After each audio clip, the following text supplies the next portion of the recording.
ठाणे महानगरपालिका हद्दीत 8.24 किलोमीटर अंतरावरील झाडे कापण्याची कार्यवाही करण्यात येणार आहे। मात्र ही तोडलेली झाडे कोलशेत येथे लावण्याचे आदेश देण्यात आले। मात्र हे आदेश धाब्यावर बसवून जिओ टॅगिंग शिवाय सुमारे 300 झाडांची कत्तल करण्यात आल्याचा आरोप करीत राष्ट्रवादी काँग्रेस शरदचंद्र पवार पक्षाचे जिल्हाध्यक्ष मनोज प्रधान यांच्या नेतृत्वाखाली वृक्षारोपण करत आंदोलन करण्यात आले। आनंदनगर ते साकेत उड्डाणपूल बांधण्यात येणार आहे। या पुलाच्या बांधकामासाठी सुमारे 1847 झाडांची कत्तल करण्यात येणार आहे। त्यापैकी जिओ टॅगिंग शिवाय 300 झाडे कापून त्यांची पुनर्लागवड करण्यात आलेली नाही। त्या निषेधार्थ ज्या ठिकाणी झाडे कापण्यात आले त्या सर्व्हिस रोड परिसरातच वृक्षारोपण करून राष्ट्रवादी काँग्रेस शरदचंद्र पवार पक्षाने आंदोलन केलंय। यावेळी आंदोलकांनी झाडे वाचवण्यासंदर्भात फलक हातात घेतले होते। या प्रसंगी मनोज प्रधान यांनी माध्यमांशी संवाद साधला। सर्वात पहिले म्हणजे मी तुम्हाला सांगू इच्छितो की आंदोलन मी ह्या ठिकाणी का करतो, तर ह्या ठिकाणी जे ग्रीन कव्हर माझ्या मागे किंवा तुमच्याही मागे आहे ते 30 वर्ष जुनी झाडं आहेत। ही झाडं जेव्हा हा सर्व्हिस रोड बनला, चंद्रशेखर साहेबांनी त्यावेळेस बनवला, तेव्हा मी इथे नगरसेवक होतो आणि माझ्या हाताने मी ही झाडं लावलेली आहेत।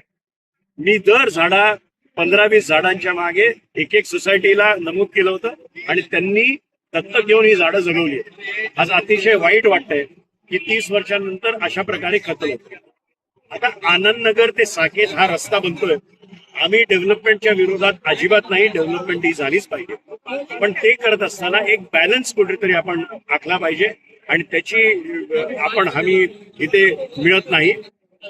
आता काही SOPs आहेत सुप्रीम कोर्टाने दिलेले की अशा प्रकारे जर तुम्ही 1800 झाडं कापत आहात तर त्याला जिओ टॅगिंग केलं पाहिजे, नंबरिंग केलं पाहिजे आणि ते रिप्लांट केले पाहिजे। ते असं कत्ल करून चालत नाही।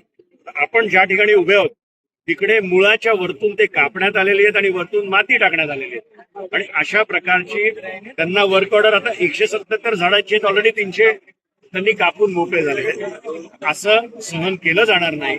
राष्ट्रवादी काँग्रेस रस्त्यावर उतरेल आणि आंदोलन करेल। तसंच आमचे 12 नगरसेवक महानगरपालिकेमध्ये आहेत। आज आंदोलनातही 2 नगरसेविका आमच्या उपस्थित आहेत।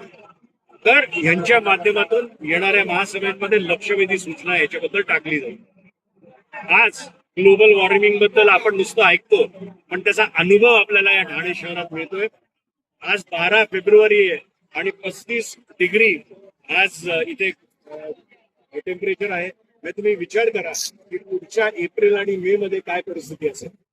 ह्या आठवड्यात AQI इंडेक्स आपला 300च्या पलीकडे होता, म्हणजे येणाऱ्या 10-15 वर्षामध्ये आपण दिल्लीच्या दिशेने जातोय असं मला वाटायला लागलं।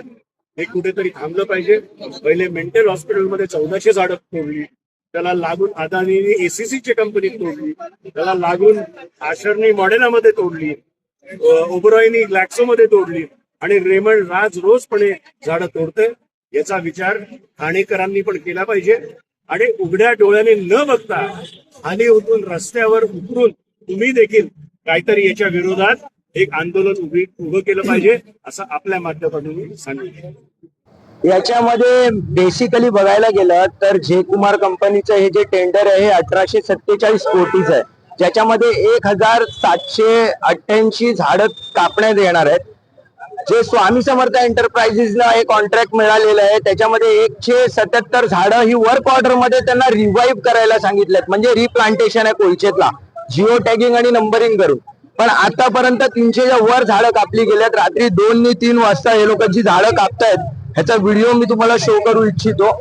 जर ह्यांना टेंडर मिळालेलं आहे मग हे रात्री करायची यांना गरजच काय? हे जर प्रामाणिकपणे काम करत असतील तर माझं म्हणणं एवढंच आहे की यांच्यावर BNS कायद्याअंतर्गत फौजदारी गुन्हे दाखल झाले पाहिजेत। त्याच्यामध्ये महापालिकेचे काही मोठे अधिकारी आहेत, ह्यांचाही पर्दाफाश झाला पाहिजे, यांची नावं बाहेर आली पाहिजे।